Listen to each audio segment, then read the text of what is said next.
Hello बच्चों, जैसे कि मैंने आपको अपनी पिछली वीडियो में पुनर्जागरण के क्वेश्चनों के बारे में बताया था।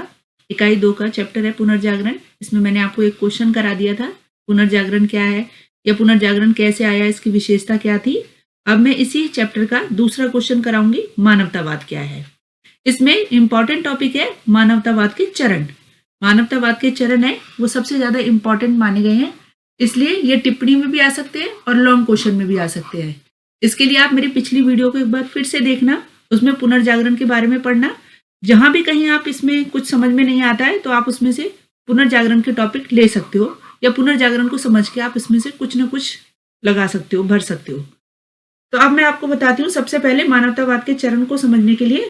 मानवतावाद का अर्थ होता है मनुष्य में रुचि लेना, उसका आदर करना। मानवतावाद मनुष्य के जीवन के महत्व को स्वीकार करता है तथा उसकी समस्याओं का अध्ययन करता है और जीवन को सुधारने का प्रयत्न करता है।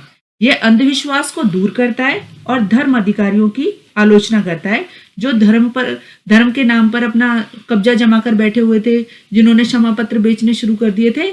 ऐसी लोगों का ये विरोध करता है। अब हम करते हैं इसके मानवतावाद के चरण। हम इसके 3 फ्लो चार्ट बनाएंगे।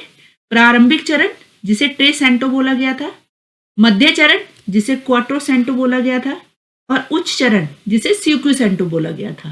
इसके ये 3 चरण थे। आप बहुत सुंदर सा एक फ्लो चार्ट बनाना है और इस फ्लो चार्ट में इनको डालना। अब ये टिप्पणी में भी आ सकते हैं। मैंने आपको यहाँ छोटे से शब्दों में और अपने हाथों से आपके लिए नोट्स बनाए हैं, बिल्कुल सिंपल भाषा में।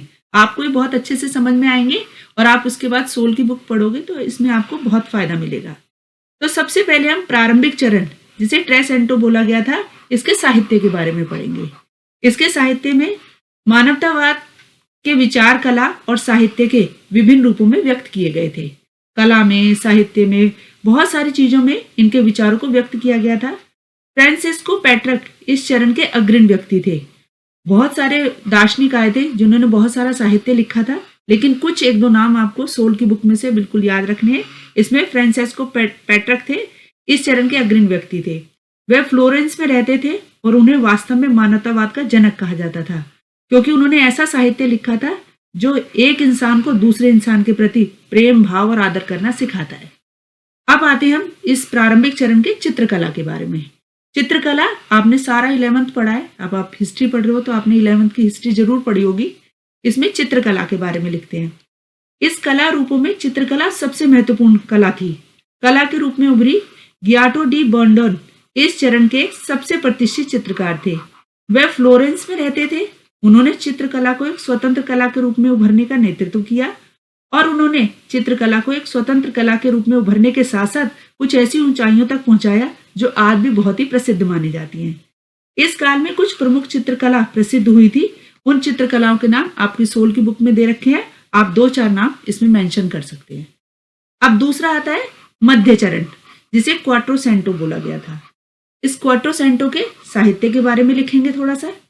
इस चरण में एक महत्वपूर्ण परिवर्तन यह था कि अध्ययन की अवधारणा का अत्यधिक विस्तार हुआ था। इसका अर्थ यह था कि कविता, व्याकरण, साहित्य तक ही सीमित नहीं रही थी, बल्कि इसने उन विषयों को भी शामिल किया गया जो मानव के अध्ययन के लिए जरूरी माने गए थे, जैसे इतिहास, अंडरलाइन भी करनी है आपको, जैसे इतिहास, दर्शन, तर्कशास्त्र और धर्म शामिल थे। इसमें सारा साहित्य था वो इसी विषय पर लिखा गया था। अब हम इसके चित्रकला के बारे में लिखेंगे। इस काल में बहुत से कलाकार आए जो अपने चित्रों के माध्यम से लोकप्रियता हासिल करी और इसके अलावा यहाँ पर तेल चित्रों का भी चरण कहा गया था। लियोनार्डो दा विंची असाधारण प्रतिभाशाली थे। वह चित्रकार भी थे, संगीतकार भी थे, दार्शनिक भी थे और वो इंजीनियर भी थे।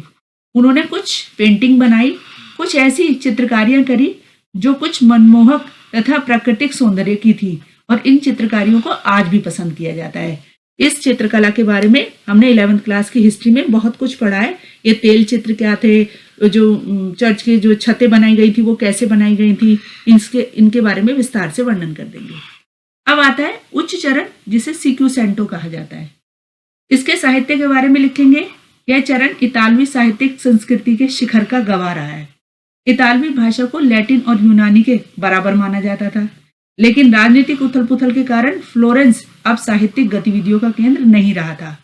मैकाइवली ने पुनर्जागरण समाज पर एक व्यंग लिखा था इस समय कुछ ऐसा साहित्य भी लिखा गया जो इतालवी के बदलते भाग्य का वर्णन करता है।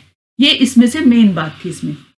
इसकी चित्रकला, इस समय के कला के क्षेत्रों में चित्रकला अधिक ऊंचाइयों पर थी। इस समय कुछ ऐसे चित्रकार आए जिन्होंने मानवतावाद को प्रदर्शित करा। उनके लिए मनुष्य ज्ञान, संज्ञानात्मक कौशल और आत्मविश्वास का प्रतीक था। माइकल एंजेलो, उन्हें पॉप का संरक्षण प्राप्त था और उन्होंने रोम में कई चित्र बनाए। ये बहुआयामी प्रतिभा के व्यक्ति थे। ये इंजीनियर भी थे, कवि भी थे, सर्जन भी थे, चित्रकार भी थे और मूर्तिकार भी थे।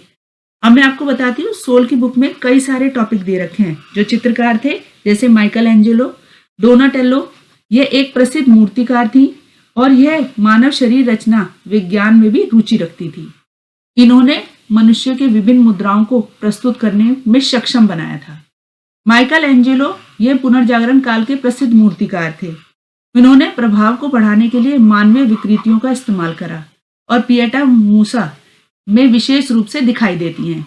और इस समय में कुछ प्रसिद्ध मूर्तिकार तथा चित्रकार आए जो चीजों की योजनाओं तथा उनकी उपलब्धियों का ध्यान से वर्णन करते हैं। तो अब हम करेंगे इसका निष्कर्ष।